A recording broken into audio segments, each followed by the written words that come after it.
नमस्कार विद्यार्थी मित्रांनो, मी आसिफ शेख, संस्थापक व संचालक स्पर्धा मित्र अकॅडमी. ठीक आहे, आता आपण 2-3 लेक्चर आपल्या तलाठी अभ्यास यात्रा 90 सिरीज मध्ये टाकलेले आहेत. हे आपलं या ठिकाणी पुढचं लेक्चर. ठीक आहे, परीक्षा, तलाठी परीक्षेचा अभ्यास कसा करावा, परीक्षा कशी पास व्हावी, काही या ठिकाणी स्ट्रॅटेजी आपण लेक्चर मध्ये सांगितलेली होती. हे लेक्चर सुद्धा तेवढ्याच ताकदीचं आहे. संपूर्ण ऐका. तुमचा अभ्यास सुरुवात करण्यापूर्वी हे लेक्चर प्रचंड आवश्यक आहे. ठीक आहे, चलो काय आहे या लेक्चर मध्ये. तर बऱ्याच विद्यार्थ्यांना सुरुवातीला एक प्रॉब्लेम येतो. बघा, मला बरोबर माहिती आहे तुम्हाला काय प्रॉब्लेम येतो. काय प्रॉब्लेम असतो? सर बुक लिस्ट सांगा, कोणती पुस्तकं वाचायची, कोणती पुस्तकं नाही वाचायची.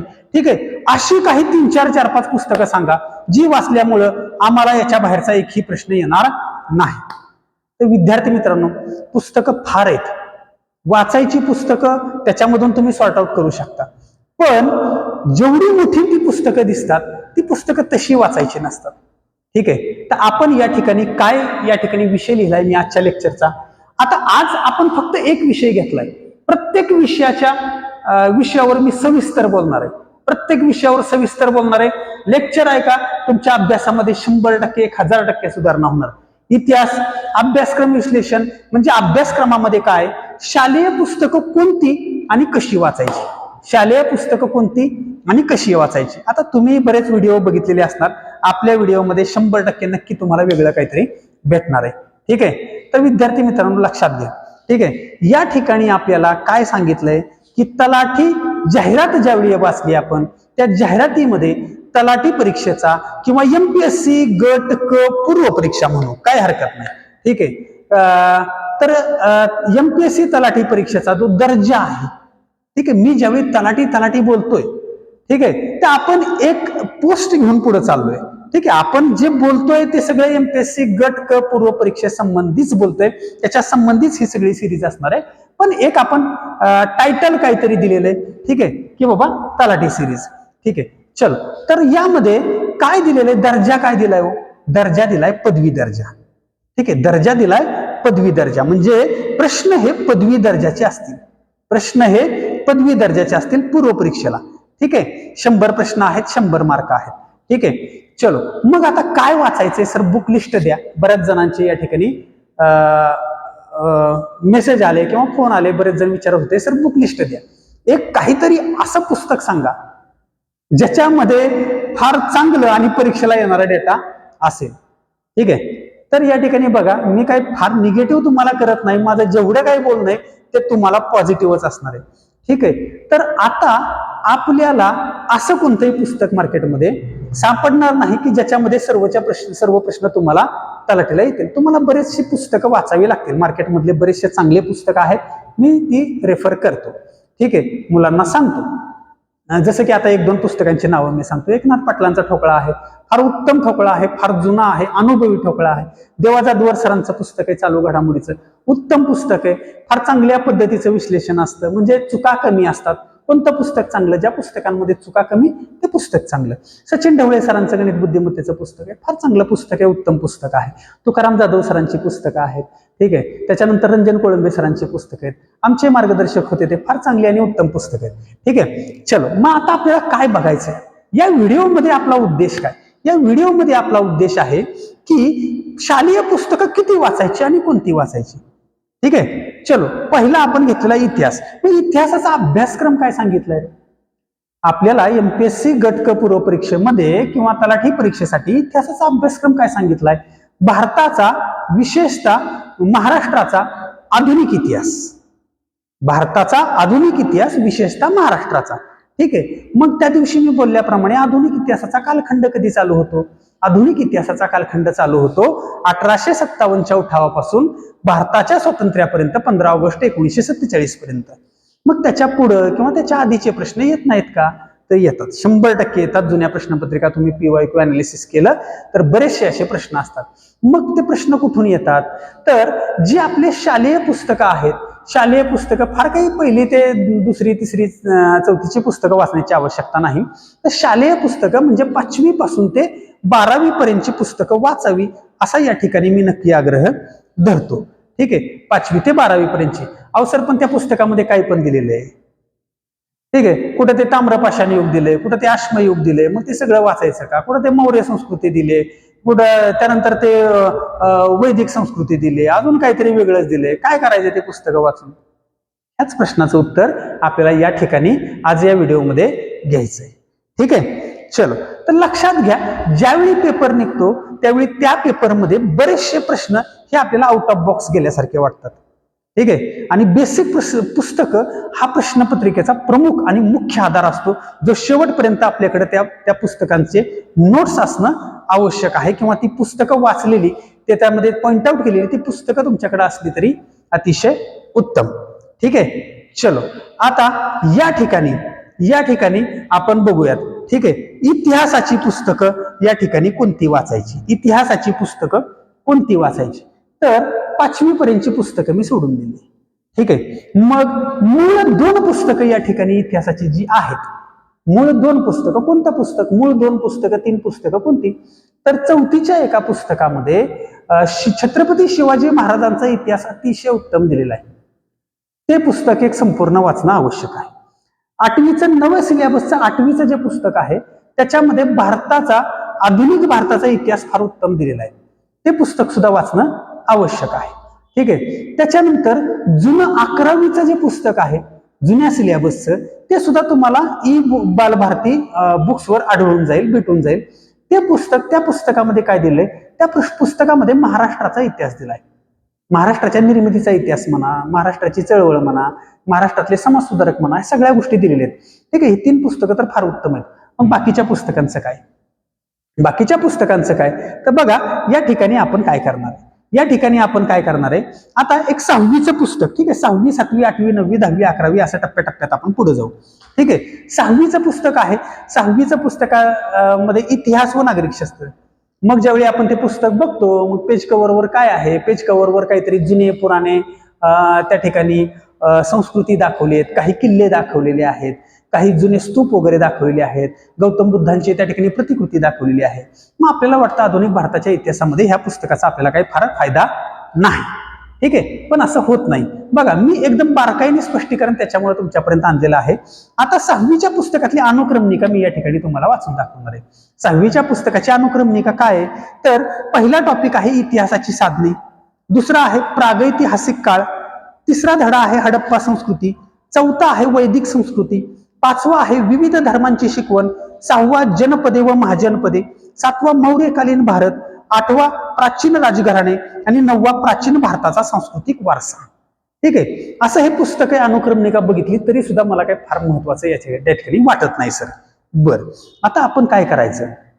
बेसिक पुस्तकं वाचणं आवश्यक असल्यामुळं प्रत्येक 5वी ते 10वी पर्यंतची किमान 11वी 12वीची काही विषयांची बेसिक पुस्तकं ही आपल्याला चाळावी लागतात. त्या बेसिक पुस्तकामध्ये मग ज्यावेळी मी पहिला धडा ज्यावेळी वाचतो इतिहासाची साधने, मग त्याच्यामध्ये वेगवेगळे प्रकार आहेत. मौखिक साधने, लिखित साधने, असे काही काही वेगळे प्रकार आहेत. मग त्याच्यावर मला प्रश्न येईल का?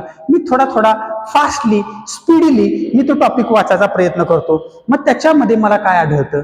तर पहिल्या धड्यामध्ये इतिहासाच्या साधनामध्ये मला शिलालेखांचा उल्लेख आढळतो. तर मला मग आठवतं की PYQ मध्ये महाराष्ट्रामध्ये कोणत्या ठिकाणी कोणता शिलालेख सापडला हा प्रश्न आलेला आहे. ठीक आहे, मग मी त्या धड्यामध्ये अजून बघतो, मला त्या धड्यामध्ये काय सापडतं? ताम्रपट कुठं आहे, कागदपत्रे कुठली कुठली आहेत, काही ऐतिहासिक पुस्तकांची नावं दिलेली आहेत, काही माहिती पठांचं नाव दिलेलं आहे. ठीक आहे, भारूड, लावणी, कीर्तने, पोवाडे यांचा संदर्भ या टॉपिक मध्ये दिलेला आहे. ठीक आहे, मग त्याच्या अनुषंगाने त्याची माहिती या ठिकाणी वाचणं आवश्यक आहे असं माझं तरी मत आहे. ठीक आहे, मग या ठिकाणी महाराष्ट्राचं प्रमुख नृत्य कोणतं, ठीक आहे, पारंपरिक नृत्य कोणतं, किंवा या ठिकाणी आपल्याला एखादा शिलालेख, एखादा ताम्रपट असं या ठिकाणी विचारलं जाऊ शकतं पेपरला. ठीक आहे, दुसरा प्रागैतिहासिक काळ ज्यावेळी मी टॉपिक वाचतो त्याच्यामध्ये काय दिलेले आहेत? प्रागैतिहासिक काळ बघा, पहिल्या टॉपिकमध्ये अजून राहिलं वारसा स्थळे दिलेली आहेत, किल्ले दिलेले आहेत. त्याच्यामध्ये रायगड, राजगड, वेगवेगळी वारसा स्थळे यांचाही उल्लेख आहे. त्यांचा संदर्भ घेऊन आपल्याला या ठिकाणी प्रश्न विचारला जाऊ शकतोय. प्रागैतिहासिक काळामध्ये काय दिलेलं आहे? अहिल्यानगर मधलं नेवासा गाव आहे ना, त्या ठिकाणी ताम्रपाषाण युगामधलं एक स्थळ दिलेलं आहे. अशी काही महत्वाची माहिती त्या बेसिक पुस्तकामध्ये. आता अहिल्यानगरवरचा प्रश्न येणार नाही असं मी कसं काय म्हणू शकतो? बरं मी इतिहास वाचतोय, पण याचा संदर्भ भूगोलाच्या प्रश्नपत्रिकेला अनुषंगून त्या ठिकाणी मला प्रश्न येऊ शकतो. अहिल्यानगरमधील कोणत्या गावामध्ये जुनी संस्कृती किंवा ताम्रपाषाण युगातील संस्कृती आढळून येते? लक्षात येते का? तर तिसरा धडा मी ज्यावेळी वाचतो, हडप्पा संस्कृती. हडप्पा संस्कृतीमध्ये पण तसंच दिले. राजस्थानमधील घग्गर नदीकाठी कालीबंगन या ठिकाणी शेतीचा उदय झाला असं म्हणतात ते. ठीक आहे. त्याच्यानंतर वैदिक संस्कृती आहे. विविध धर्माची शिकवण. विविध धर्माची शिकवण या धड्यामध्ये धर्मस्थळे, धर्मांची स्थापना कोणी केली, असं वेगवेगळं विचारलं जाते. बरोबर. मागच्याच पोलीस भरतीला एक प्रश्न आला होता शीख धर्मियांचा. ठीक आहे. किंवा शीख धर्मियांचे 10वे गुरु कोण? बऱ्याच वेळा प्रश्न आलेला आहे PYQ मध्ये. गुरु नानक हे 10वे गुरु आहेत. गुरु गोविंद सिंग हे 10वे गुरु आहेत. गुरु नानक हे धर्मसंस्थापक आहेत. लक्षात येते? वेगवेगळ्या धर्माचे संस्थापक असतील वगैरे, या सगळ्यांचा संदर्भ मला तिथे आढळून येतो. मौर्यकालीन भारत आहे, प्राचीन राजघराणे, प्राचीन भारताचा सांस्कृतिक वारसामध्ये मला काय आढळतंय? वेरूळ, अजिंठा, कैलास लेण्यासंबंधीचा संदर्भ या ठिकाणी या धड्यामध्ये आहे. वेरूळ लेणी कुठं आहेत, कैलास लेणी कुठं आहे, किंवा मग कैलास मंदिर कुठं आहे, अजिंठा लेणी कुठं आहेत, त्याच्यामध्ये किती मंदिरं आहेत, कोणती मंदिरं आहेत, हिंदू जैन आहेत का अजून कोणती पारशी आहेत का अजून कोणती आहेत, असा बराच संदर्भ त्यामध्ये आढळून येतो. त्यानंतर तेर, जे धाराशिव मधलं तेर आहे ते सातवाहनकालीन व्यापारी केंद्र, हा संदर्भ मला त्या पुस्तकामध्ये आढळून येतो. बरं, 6वीचं पुस्तक वाचायला मला किती वेळ लागेल? हार्डली 30-40 पानांचं, 100-125 पानांचं पुस्तक म्हणा. मोठ्या मोठ्या अक्षरात दिलेलं आहे. निम्म तर 50% चित्रांनी भरलेलं पुस्तक आहे. माझी नजर आता बरोबर बसलेली असते. मी एक मॅच्युरिटी लेवलला येऊन स्पर्धा परीक्षांचा अभ्यास करत असतो. मी सहज जरी ते पुस्तक चाळत गेलो आणि वाचत गेलो, 2 ते 3 तासामध्ये ते पुस्तक माझं बाहेर पडतं. मग त्याच्या नोट्स जर मी काढायला गेलो, जी परीक्षेला येण्याच्या अनुषंगानं मी बघितलं, हार्डली 1 पान पाठपुट माझ्या त्या 6वीच्या पुस्तकावर नोट्स होतील. पण मला हा कॉन्फिडन्स येईल की बेसिक पुस्तकं सर्वच्या सर्व मी वाचलेली आहेत, आणि बेसिक पुस्तकातला कुठलाही प्रश्न आला आणि जरी बाकीच्यांना तो आउट ऑफ बॉक्स वाटला, तर मला तो आउट ऑफ बॉक्स वाटणार नाही. लक्षात येते? त्यामुळं बेसिक पुस्तक म्हणजे फक्त 8वीच वाचायचं, फक्त 11वीच वाचायचं असं काही नाही. असं काही नाही. बऱ्याच प्रश्नांचा संदर्भ हे इतर, बरं यातले 4-5 टॉपिक तुम्हाला जे महत्वाचे वाटत नाहीत ते वाचू नका. बराचसा डेटा महत्वाचा. एखाद्या धड्यावर तुम्हाला 3च ओळी सापडतील. एखाद्या धड्यामागे शेवटची फक्त एकच गाळेल जागा महत्वाची सापडेल तुम्हाला. एखाद्या धड्यामागे एखादा कलर कोड करून कलर मध्ये असा बॉक्स दिलेला असेल, हे लक्षात ठेवा, तेवढंच लक्षात ठेवा. हार्डली 1 पानांच्या नोट्स निघतील मित्रांनो. लक्षात येते का? प्रत्येक परीक्षेला एवढ्या बारकाईने बघायचं असतं. प्रत्येक परीक्षेला एवढ्या बारकाईने ज्यावेळी तुम्ही बघाल, त्याच वेळी त्या परीक्षेचा टॉप स्कोर तुम्ही करू शकाल. बरं, 6वीचं पुस्तक या ठिकाणी झालं. 7वीच्या पुस्तकामध्ये काय दिले रे? 7वीच्या पुस्तकांची अनुक्रमणिका या ठिकाणी वाचून दाखवतो.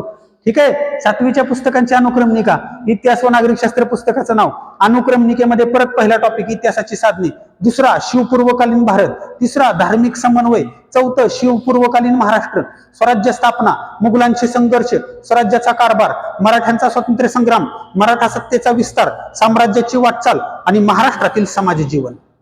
7वीचं पुस्तक. सर हे पण पुस्तक काय महत्वाचं नाही राव, काय करू? वाचायचं का नाही वाचायचं? मित्रांनो बघा, हे सुद्धा पुस्तक ज्यावेळी मी वाचतो बारकाईने, त्यावेळी मला या ठिकाणी त्या पुस्तकामध्ये काही शब्द आढळतात.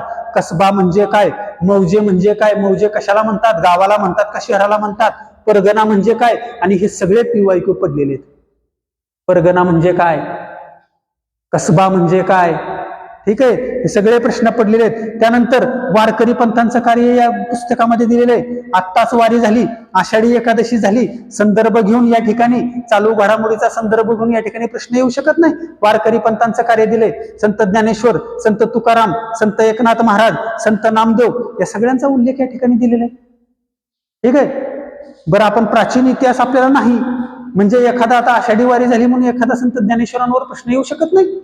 मराठीमध्ये तुम्ही वाचत नाही संत ज्ञानेश्वरांचं पूर्ण नाव काय, वाचता की नाही वाचता? बरोबर. मग हे प्रश्न तुम्ही कुठे टाकणार? प्राचीन इतिहासामध्ये का मध्ययुगीन इतिहासामध्ये? हे प्रश्न बेसिक मध्ये दिलेले आहेत. काही गोष्टी ह्या एव्हरग्रीन असतात आणि त्या कोणत्याही परीक्षेला विचारल्या जातात, कोणत्याही स्वरूपात विचारल्या जातात. बेसिक पुस्तकं ही तसं काम करतात विद्यार्थी मित्रांनो.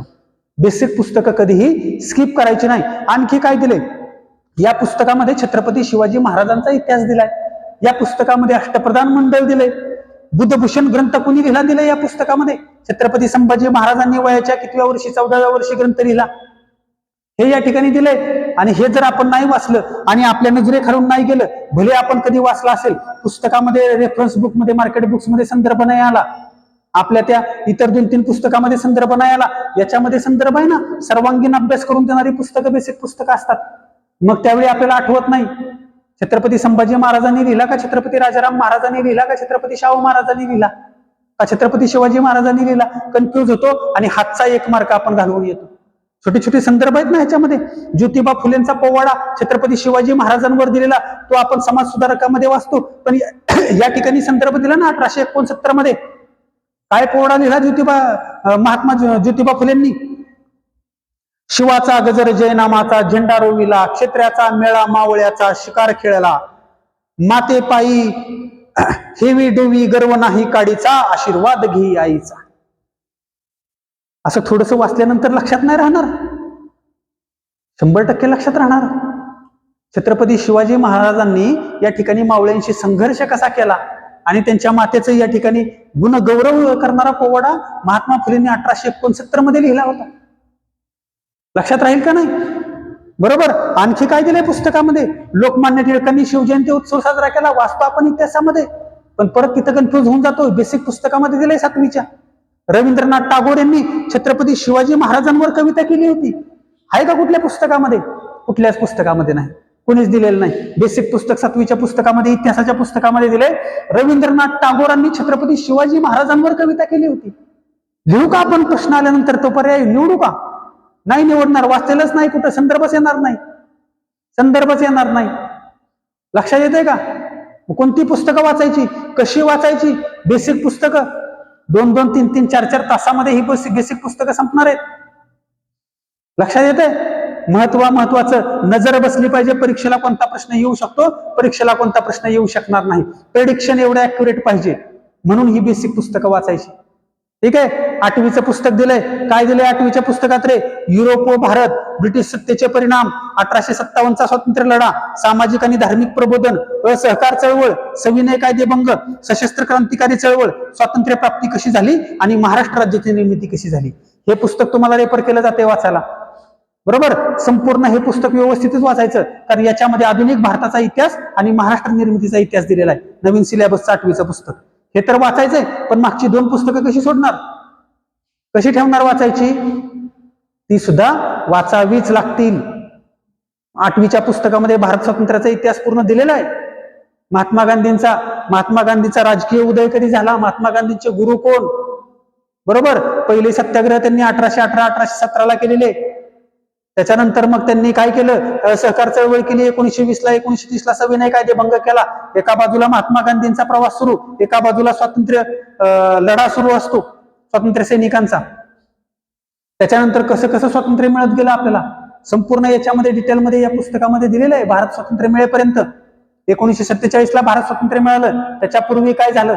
1946ला कोणती योजना आली? त्रिमंत्री योजना आली. त्याच्यापूर्वी काय आलं? 1945ला वेवेल योजना आली. 1944ला राजाजी योजना आली. 1942ला क्रिप्स मिशन आलं. दुसरं महायुद्ध त्याच्यापूर्वी सुरू झालं होतं 1939 ते 1945. त्यावेळी इंग्रजांनी आपल्याला भारत महायुद्ध इंग्रजांसोबत उतरेल म्हणून सांगितलं होतं. आपल्या या ठिकाणी काय केलं होतं? प्रांतिक सरकारने राजीनामा दिले होते, बरोबर. त्याच्यापूर्वी सविनय कायदेभंग, त्याच्यापूर्वी असहकार चळवळ महात्मा गांधींनी चालू केली होती. 1930ला सविनय कायदेभंग चालू केली होती. सविनय कायदेभंग चळवळीमध्येच मग सगळं मिठाचा सत्याग्रह आहे, मंदिर सत्याग्रह असेल, अजून कुठलं बाबू गेनो वगैरे असेल, हा सगळा इतिहास याच्यामध्ये नमूद आहे. हे पुस्तक मात्र संपूर्णपणे वाचावंच लागणार आहे तुम्हाला. महाराष्ट्र निर्मितीचा, महाराष्ट्र राज्याची निर्मिती कशी झाली 1 मे 1960ची.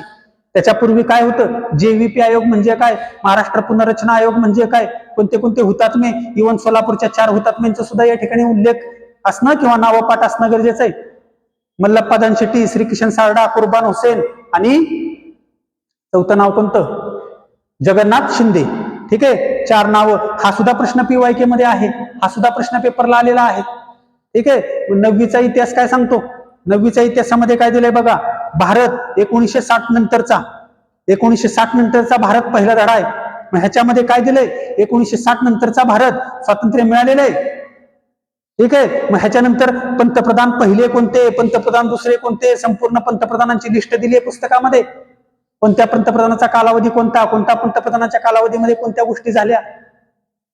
याच्यामध्ये 1991चं एलपीजी धोरण दिलंय, जे आपल्याला तुम्ही अर्थशास्त्रामध्ये वाचता. मग इथंच त्याचा रेफरन्स येतो ना. 1991ला कोणतं धोरण लागू झालं? जागतिकीकरण, उदारीकरण, खाजगीकरण, लिबरलायझेशन, प्रायव्हेटायझेशन आणि ग्लोबलायझेशन, एलपीजी धोरण त्याला म्हणतात. अर्थमंत्री कोण होते? मनमोहन सिंग होते. बरोबर. या ठिकाणी पंतप्रधान कोण होते? नरसिंहराव पंतप्रधान होते. 1991ला भारताची आर्थिक स्थिती प्रचंड खालावली होती. मग या ठिकाणी 1991चं धोरण सुरू केलं. त्याच्यानंतर मग भारताची आर्थिक स्थिती थोडीशी विकसित झाली असं म्हणायला हरकत नाही. हे धोरण अतिशय प्रचंड महत्वाचं आहे. हा पहिल्या टॉपिक मध्ये इतिहासामध्ये याचा उल्लेख आलेला आहे. दुसरा धडा काय दिलाय? भारतापुढील अंतर्गत आव्हाने. भारतापुढील अंतर्गत आव्हाने. मग ऑपरेशन ब्ल्यू स्टार आपण कुठेतरी वाचतो कोपऱ्यामध्ये रेफरन्स बुक मध्ये. इथे ऑपरेशन ब्ल्यू स्टार मोठ्या अक्षरामध्ये दिलेलं आहे. नक्षलवाद म्हणजे काय, दहशतवाद म्हणजे काय, प्रदेशवाद म्हणजे काय, या ठिकाणी दिलेलं आहे. वाचायला नको. बरोबर. तिसरा धडा काय दिलाय? भारताचा आर्थिक विकास. इतिहासामध्ये दिलाय हो, भारताचा आर्थिक विकास. 9वीच्या इतिहासाच्या पुस्तकामध्ये मिश्र अर्थव्यवस्था म्हणजे काय, प्राथमिक, द्वितीय, तृतीयक अर्थव्यवस्था क्षेत्रे त्याची दिलेली आहेत. पंचवार्षिक योजना सगळ्याच्या सगळ्या विशेष करून या ठिकाणी दिलेले आहेत. 20 कलमी योजना, बँकांचं राष्ट्रीयकरण, जे तुम्ही अर्थशास्त्रामध्ये वाचायचं टाळता ते 9वीच्या इतिहासाच्या पुस्तकामध्ये दिलेले आहे. बँकांचं राष्ट्रीयकरण म्हणजे काय, राष्ट्रीयकृत बँका कोणत्या, खाजगी बँका कोणत्या, 20 कलमी योजना कोणी मांडली, कधी मांडली. बरोबर. त्याच्यानंतर काय दिलंय? त्याच्यानंतर मिश्र अर्थव्यवस्था म्हणजे काय, भारताने टिंबटिंब अर्थव्यवस्थेचा स्वीकार केला. 1000 वेळा प्रश्न पडलेला आहे. मिश्र अर्थव्यवस्था स्वीकार केला. मिश्र अर्थव्यवस्था म्हणजे काय, सार्वजनिक आणि खाजगी क्षेत्रांचे सहअस्तित्व. बरोबर. हे सगळे याच्यामध्ये दिलेले. पंचवार्षिक योजना याच्यामध्ये दिलेत. अर्थव्यवस्था, प्राथमिक क्षेत्र कोणती, द्वितीय क्षेत्र कोणती, तृतीय क्षेत्र कोणती. प्राथमिक क्षेत्र शेतीवर आधारित असणारे क्षेत्र प्राथमिक क्षेत्र. शेती आहे, ठीक आहे, मूळ क्षेत्र म्हणता येईल आपल्याला. शेती आहे, मासेमारी आहे, खाणकाम व्यवसाय आहे, प्राथमिक क्षेत्र. द्वितीय क्षेत्र शेतीवर आधारित असणारे द्वितीय क्षेत्र, उद्योग क्षेत्र त्याला आपण म्हणतो. तृतीय क्षेत्र सर्व्हिस सेक्टर आपण त्याला म्हणतो, सेवा, हॉस्पिटॅलिटी, पर्यटन व्यवसाय. बरोबर. तृतीय क्षेत्र. चतुर्थ क्षेत्र पंचक्षेत्र पण आहे, नवीन आलेले. चतुर्थ क्षेत्रामध्ये उच्च बुद्धिमत्तेचा वापर होतो. पंचक्षेत्रामध्ये मॅनेजमेंट बॉडी असते. जे आपण अर्थशास्त्रामध्ये वाचतो ते इतिहासाच्या पुस्तकामध्ये दिलेले. किती रिव्हिजन होते या ठिकाणी. शैक्षणिक वाटचाल 4था धडा दिलेला आहे.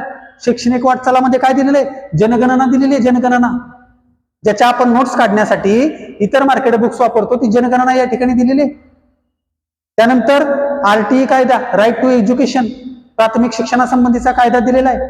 राष्ट्रीय शैक्षणिक धोरणासंबंधी दिलेलं आहे. कधी येईल वाचण्यामध्ये आपले राष्ट्रीय शैक्षणिक धोरण. राष्ट्रीय शैक्षणिक धोरणाचा उल्लेख बेसिक पुस्तकामध्ये केलेला आहे. आपण रेफरन्स बुक वाचणार, राष्ट्रीय शैक्षणिक धोरणाचा उल्लेख नाही, आणि आपल्याला प्रश्न पडणार राष्ट्रीय शैक्षणिक धोरणाचा. काय दिला पुढचा? महिला आणि अन्य दुर्बल घटकांचे सक्षमीकरण, 9वीच्या इतिहासामध्ये 5वा धडा. मग सुंदरलाल बहुगुणा चिपको आंदोलन फेमस आहे ना. चिपको आंदोलन, झाडं तोडण्यासाठी विरोध केला. मग जास्तीत जास्त महिलांचा सहभाग झाला. महिलांनी झाडाला मिठ्या मारल्या. कित्येक झाडांसोबत महिलांची, पुरुषांची कत्तल झाली. ते आंदोलन, चिपको आंदोलन, सुंदरलाल बहुगुणांचं नाव लक्षात राहील का? इथं बेसिक पुस्तकामध्ये आपण जेव्हा नोट्स काढतो, 100 वेळा वाचतो, तेवढी नाव ऑटोमॅटिक लक्षात राहतात. आणखी काय दिले याच्यामध्ये? गौरादेवी आलंय कुठं वाचण्यात नाव? गौरादेवी संबंधी माहिती दिली. आंतरराष्ट्रीय महिला वर्ष, आंतरराष्ट्रीय महिला वर्ष आपण चालू घडामोडीमध्ये वाचणार का? 9वीच्या इतिहासाच्या पुस्तकामध्ये दिलेले. कौटुंबिक न्यायालय, स्त्रियांचे कायदे, महिला आरक्षण 50% कधी लागू झालं स्थानिक स्वराज्य संस्थांमध्ये, हे या ठिकाणी दिलेले. का? महिलांचं सबलीकरण आणि दुर्बल घटकांचं सबलीकरण हा टॉपिक इतिहासामध्ये टाकलेला आहे. म्हणजे स्वातंत्र्यानंतरचा इतिहास कसा होता हे या पुस्तकामध्ये, 9वीच्या पुस्तकामध्ये याचा उल्लेख आहे. महिलांसंबंधीचे कायदे कोणते, महिलांचं सबलीकरण खालीलपैकी कोणता पर्याय योग्य ठरतो. बरोबर. हे या ठिकाणी सगळं दिलेलं आहे. स्त्रियांचे कायदे, कौटुंबिक न्यायालय म्हणजे काय, हे इथं आपल्याला वाचायला भेटतं. उद्योग आणि व्यापार, प्रमुख शहरे दिलेले आहेत. आपण वाचतो ना, कोणत्या शहरामध्ये काय पिकतं, कोणत्या शहरामध्ये कशाची निर्मिती होते. आपण म्हणलेलंच आहे, जोड्या जुळवामध्ये भूगोलामध्ये प्रश्न विचारला जातो. इतिहासामध्ये दिले इथं कोणतं शहर कशासाठी प्रसिद्ध आहे, काय महत्वाचं आहे. विज्ञान तंत्रज्ञान, इतिहासाच्या पुस्तकामध्ये विज्ञान तंत्रज्ञान, 9वीच्या पुस्तकामध्ये 7वा धडा आहे. काय दिले त्याच्यामध्ये? अणुऊर्जा आयोगाची माहिती दिली. अणु ऊर्जा आयोगाची माहिती दिली, अणुभट्ट्या, क्षेपणास्त्र विकास, अणुस्फोट, केंद्रकीय संमेलन, केंद्रकीय विखंडन, ही माहिती इथे दिली जी आपण विज्ञानामध्ये वाचतो. सूर्यामध्ये कोणती प्रक्रिया होते, केंद्रकीय संमेलन का केंद्रकीय विखंडन, प्रश्न येतो, किती वेळा आलेला आहे माहित नाही. का माहित नाही? कारण रेफरन्स बुक विसरून जातो आपण, मार्केट बुक्स विसरून जातो आपण. सूर्यामध्ये केंद्रकीय संमेलन होतं, हायड्रोजन बॉम्ब मध्ये केंद्रकीय संमेलन होतं, अणुभट्ट्यामध्ये केंद्रकीय विखंडन होतं. इथं दिलंय पहिला अणुस्फोट कधी झाला, काय टोपण नाव होतं, आणि बुद्धा स्माइलिंग. दुसरा अणुस्फोट कधी झाला, काय नाव होतं, शक्ती, पॉवर. सगळं ह्याच्यामध्ये दिलेले बेसिक पुस्तकामध्ये. 8वा धडा काय, बदलते जीवन काय दिलेले, के मल्लेश्वरी, सुनील गावस्कर, वेगवेगळे मोठे मोठे जे आता जे खेळाडू तयार झालेले आहेत, कशी प्रगती होते भारताची, मानवी संसाधन विकास कसं बदलतंय, कशी मानवाची प्रगती होते, यांचे उल्लेख याच्यामध्ये दिलेले आहेत. त्याच्यानंतर ग्रामीण नागरी स्थलांतरासंबंधी माहिती आहे, लसीकरणाची सुरुवात भारताने कधी केली, कशी केली, कोणत्या कोणत्या गोष्टींसाठी लसीकरण होतं, ग्रामीण विद्युतीकरण कसं चाललेलं आहे, ही सगळी माहिती 9वीच्या इतिहासाच्या पुस्तकामध्ये, 10वीच्या इतिहासाच्या पुस्तकामध्ये. वाचू का अनुक्रमणिका? बघा काय, पाश्चात्य परंपरा, भारतीय परंपरा, उपयोजित इतिहास, भारतीय कलांचा इतिहास, प्रसार माध्यमे इतिहास, मनोरंजनाची माध्यमे इतिहास, खेळ व इतिहास, पर्यटन व इतिहास, ऐतिहासिक ठेव्यांचे जतन. कितवीचं? 10वीचं इतिहासाचं पुस्तक. मग काय दिलंय, पहिला धडा पाश्चात्य परंपरा. मग याच्यामध्ये वेगवेगळे विचारवंत, आधुनिक इतिहास लेखनाचा जनक कोणाला म्हणतात, हा प्रश्न इथं आहे. काय लिहिणार आलं तर, प्राचीन इतिहासाचा प्रश्न आहे का, आधुनिक इतिहासाचा जनक कोणाला म्हणतात, हे 10वीच्या पुस्तकामध्ये दिलंय ना. उद्या आला इतिहासाला प्रश्न तुम्हाला, तर तिला काय लिहिणार आहे, वेगवेगळे विचारवंताचे प्रश्न येतात. एमपीएससी गट कचे 25 आणि 24चं विश्लेषण मी घेतलं, त्या ठिकाणी संधी प्रकाश कोणी म्हटलं होतं, एक विचारवंताचा या ठिकाणी पर्याय आले. काय माहित असतं आपल्याला, नाही, बेसिक मध्ये अवेलेबल असतं ते. वेगवेगळे विचारवंताची नावं या ठिकाणी दिलेत. ग्रँड डप आहे, जेम्स मिल आहे, स्वातंत्र्यवीर सावरकरांना इतिहासाचा विचारवंतच म्हटलेला या ठिकाणी. राजवाडे आहे. इतिहास संशोधक मंडळ कुणी चालू केलं, राजवाड्यांनी, राजवाड्यांनी चालू केलं. महात्मा फुलेंचा उल्लेख आहे, डॉक्टर बाबासाहेब आंबेडकरांचा उल्लेख आहे, ताराबाई शिंदेचा उल्लेख आहे विचारवंतांमध्ये. मग डॉक्टर बाबासाहेब आंबेडकरांनी इतिहासावर लिहिलेली पुस्तकं, महात्मा फुलेंनी इतिहासावर केलेलं काम, हे सगळं याच्यामध्ये नमूद आहे. मग हे प्रश्न येणार नाहीत तलाठीला. उपयोजित इतिहास काय म्हणते, उपयोजित इतिहास म्हणजे या ठिकाणी वारसास्थळी, लेणी, वेरूळ, कैलास मंदिर, कोलकात्यामध्ये स्थापन झालेलं इंडियन म्युझियम, पुणे मध्ये असलेले नॅशनल फिल्म संग्रहालय. प्रत्येक प्रश्न आलेला आहे PYQ मध्ये. नॅशनल फिल्म संग्रहालय कोणत्या शहरात आहे, मग लिहिता तुम्ही मुंबई नाही तर दिल्ली. त्यावेळी तुम्ही लिहिता मुंबई किंवा दिल्ली. वेरूळ लेणी, कैलास लेणी, वारसास्थळे. चालू घडामोडीमध्ये पण प्रश्न येतो, वारसास्थळे, वेगवेगळ्या वारसास्थळांना दिलेला दर्जा, महाराष्ट्रातली किती वारसास्थळे आहेत, 10वीच्या इतिहासामध्ये नमूद आहे. पुढचा धडा आहे भारतीय कलांचा इतिहास, भारतीय कला, बरोबर. मग कोणत्या कोणत्या कला, वेगवेगळ्या कला आहेत. शिल्पकला त्याच्यामध्ये एक आहे, त्याचा उल्लेख या ठिकाणी आढळतो. अशोक स्तंभाची माहिती नको स्पर्धा परीक्षेचा अभ्यास करताना, तर राष्ट्रीय चिन्ह म्हणून फक्त बघायचं. अशोक स्तंभ हे एक शिल्पकलेचा उत्तम नमुना आहे. त्याच्यावर किती सिंह दिसतात, समोरून किती दिसतात, एकूण आहेत किती, शिल्पकलेचा उत्तम नमुना आहे. स्तूपांची माहिती दिली वेगवेगळ्या, कुतुब मिनार, ताजमहल, गोल घुमट, त्यानंतर छत्रपती शिवाजी महाराज टर्मिनल्स, नृत्य कोणती कोणती, राज्य कोणते कोणत्या राज्यामध्ये कोणते कोणते नृत्य, ह्याच्यामध्ये दिलेले हे भारतीय कलांच्या इतिहासामध्ये. मग आपण वाचतो मार्केट बुक्स मध्ये, केरळमध्ये काय कथकली, आंध्र प्रदेशमध्ये काय कुचिपुडी, आणि विसरून जातो एका मिनिटामध्ये. बरं, अशी किती लिस्ट वाचायची मोठीच्या मोठी, पण विचारणार प्रश्न बेसिक पुस्तकामधला. बेसिक पुस्तकामध्ये पण दिलेत राज्य आणि त्यांचे नृत्य, पारंपरिक नृत्य. आधी बेसिक पुस्तकांमधली माहिती नको. त्याच्यानंतर 10वीच्या पुस्तकामध्ये खेळ आणि इतिहास, 10वीच्या इतिहासाच्या पुस्तकामध्ये ऑलिम्पिक स्पर्धेबद्दल माहिती आहे. ऑलिम्पिकचं चिन्ह दिलं एवढं मोठं अर्धा पान काढून. मग 5 रंग कोणते कोणते, ऑलिम्पिक सिम्बॉल मध्ये किती सर्कल्स असतात, कोण लिहिणार मग परीक्षेमध्ये 4, कोण लिहिणार 3, कोण लिहिणार 5, कोण लिहिणार 6. इथं जाते ना डोळ्या खालून. मग 10वीच्या इतिहासाचं पुस्तक वाचायला नको का? झाशीची राणी लक्ष्मीबाईंचा उल्लेख आहे इथं. काय उद्या प्रश्न आला तर प्राचीन इतिहासाचा प्रश्न आहे का आधुनिक इतिहासाचा प्रश्न आहे? झाशीची राणी लक्ष्मीबाई यांना टिंबटिंब खेळाची आवड होती. दररोज सकाळी मल्लखांब खेळत होते. इतिहासाच्या 10वीच्या इतिहासाच्या पुस्तकामध्ये संदर्भ आहे का कुठं वाचण्यात? झाशीच्या राणी लक्ष्मीबाई ह्या दररोज मल्लखांब खेळत होत्या. आहे कुठं? कुठंच नाही. मग काय लिहिणार तुम्ही? मग तिथं दिलेलं असते युद्धकला, अजून काहीतरी पर्याय दिलेले असतात. नाहीतर यापैकी कोणतेही नाही. कुठं संदर्भ सापडणार तुम्हाला? कुठंच नाही.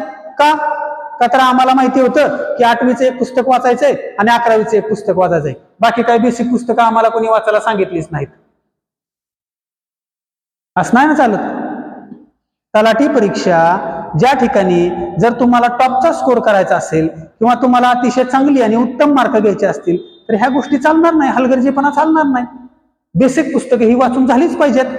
ठीक आहे. बघा पुढचं काय दिलंय? पर्यटन आणि इतिहास. 10वीच्या पुस्तकामधला पुढचा धडा 9वा, पर्यटन व इतिहास. मग पर्यटन व इतिहासामध्ये काय दिलंय? पुस्तकांचं गाव वाचताना तुम्ही चालू घडामोडीमध्ये. भिलार पुस्तकांचं गाव कोणतं? पर्यटनच आहे ना. फुलपाखरांचं गाव कोणतं? सिंधुदुर्ग मध्ये मालवणचा किल्ला कसा आहे? थंड हवेची ठिकाणं कोणती कोणती? वाचता भूगोलामध्ये इथं दिलंय ना. रायगड मधलं माथेरान थंड हवेचं ठिकाण आहे. पुण्यामधलं लोणावळा थंड हवेचं ठिकाण आहे. सिंधुदुर्ग मधलं आंबोली थंड हवेचं ठिकाण आहे.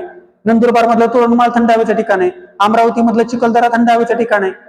दिले तिथं सगळी रेफरन्स बुक मध्ये. पेपर काढायला पुरेसे शालेय पुस्तकं. लक्षात येते? तर या ठिकाणी अजून काय दिलेलं आहे बघा. या 10वीच्या पुस्तकामध्ये एक प्रश्न दिलेला आहे. तो PYQ मध्ये तुम्हाला जसा सापडतो. काय? महाराष्ट्रामध्ये तयार होणाऱ्या लाकडी बाहुलीला टिंबटिंब असे म्हणतात. कोणालाच माहिती नव्हतं. प्रश्न आला त्यावेळी. शालेय पुस्तकामधला प्रश्न आहे. महाराष्ट्रामध्ये तयार होणाऱ्या लाकडी बाहुलीला टिंबटिंब म्हणतात. ठकी. काय म्हणतात? ठकी. ठकी. महाराष्ट्रामध्ये तयार होणाऱ्या लाकडी बाहुलीला ठकी असे म्हणतात. जुनं खेळणं. जुने आपल्या आजोबांच्या काळातलं, आजी आजोबांच्या काळातलं लाकडी बाहुल्या असायच्या. आता सारख्या बार्बी डॉल नव्हत्या किंवा मग ते हे नव्हते, काय म्हणतात ते, स्पंजाचे वेगवेगळे तयार करून मिळतात आता ते. बरोबर. तर तसलं काय नव्हतं. तर काय? लाकडी बाहुल्या होत्या. त्याचं नाव ठकी. हा प्रश्न PYQ आलेला आहे महाराष्ट्र MPSC परीक्षेला. बरं 10वी पर्यंतची तर व्यवस्थित वाचा. ही 10वी पर्यंतच्या पुस्तकाचं विश्लेषण मी तुम्हाला केलेलं आहे. 11वी 12वीची सुद्धा पुस्तकं अजून आहेत. 11वी 12वीची नसतील वाचायची तर नका वाचू. पण 10वी पर्यंतची पुस्तकं ही अतिशय उत्तमरित्या वाचणं आवश्यक आहे. मग आता काय प्रश्नाचं उत्तर? सर शालेय पुस्तकं किती वाचायची आणि कोणती वाचायची आणि कशी वाचायची? शालेय पुस्तकं 5वी ते 12वी पर्यंतची इतिहासाची सर्व वाचायची. कशी वाचायची? पेपर मागच्या PYQ ज्यावेळी बघितलेले असतील, पेपरच्या अभ्यासक्रमानुसार तुम्हाला जे जे महत्वाचं वाटतंय, जे जे जनरली तुमच्या आजूबाजूला विचारतील असं तुम्हाला वाटतंय, आजूबाजूच्या गोष्टींचा संदर्भ ज्याला येते ते सगळं पेपरला येण्यासारखं असतंय. तर शालेय पुस्तकं ही थोडी तुम्ही स्पीडीली वाचा आणि महत्वाचे पॉइंट काढा आणि त्याचे एक 4-5 पानांची एक नोट्स तयार करून ठेवा. इतिहासाची शालेय पुस्तकांची जास्तीत जास्त 4 ते 5 पानांची नोट्स होईल. परत त्या पुस्तकांना बघू नका. पण शालेय पुस्तकं सर्व वाचा. भेटलं उत्तर? शालेय पुस्तकं सर्व वाचायची. कुठलीही बुक लिस्ट बघायची आवश्यकता नाही. मी आधीच सांगितलंय परीक्षा तुमची, फॉर्म तुम्ही भरलाय, पास तुम्हाला व्हायचंय, तुम्ही पुस्तकं चाळायची. मागच्या व्हिडिओमध्ये सांगितलंय तुम्ही पुस्तकं चाळायची. तुमची सद्विवेक बुद्धी जागृत करायची. तुम्हाला कळलं पाहिजे काय वाचायचं काय नाही. लक्षात येते? ठीक आहे. चला आज आपण इतिहासासंबंधी बोललो, उद्या आपण भूगोलासंबंधी, परवा राज्यघटनेसंबंधी असं बेसिक पुस्तकं आधी या ठिकाणी कव्हर करू. आता प्रश्न विचारायचा नाही बेसिक पुस्तकं कोणती वाचायची. ठीक आहे. इतिहासाची तरी. आता उद्या भूगोलाचं, परवा राज्यघटनेचं, त्यानंतर विज्ञानाचं असं सविस्तर विश्लेषण या ठिकाणी मी घेणार आहे. ठीक आहे. आणि सगळ्यात महत्वाची गोष्ट, ज्यांना या सुद्धा गोष्टीचा कंटाळा आहे, त्यांच्यासाठी इतिहासाच्या बेसिक पुस्तकाची नोट्स, भूगोलाच्या बेसिक पुस्तकाची नोट्स, विज्ञानाच्या बेसिक पुस्तकाची नोट्स, असे छोटे छोटे PDF मी तयार करणार आहे. अतिशय या ठिकाणी रिझनेबल, तुम्ही चहा एक पिता एक चहा, त्या पैशामध्ये तुम्हाला ती PDF मी देणार आहे. एक चहा पिता त्या पैशामध्ये ही बेसिक पुस्तकांचे नोट्स मी स्वतः काढून ती PDF तुम्हाला देईल. पण ती कधी? 15 ऑगस्टच्या नंतर. 15 ऑगस्टच्या नंतर. ठीक आहे. तर काय लक्षात आलं आपल्याला? अभ्यासक्रम या ठिकाणी इतिहासाची शालेय पुस्तके कोणती आणि कशी वाचायची, सर्वच्या सर्व वाचायची. ठीक आहे. या ठिकाणी तुमची सतसत विवेक बुद्धी जागृत करून अभ्यास करायचा. ठीक आहे. चलो, या ठिकाणी आपण थांबूयात. थँक्यू, धन्यवाद.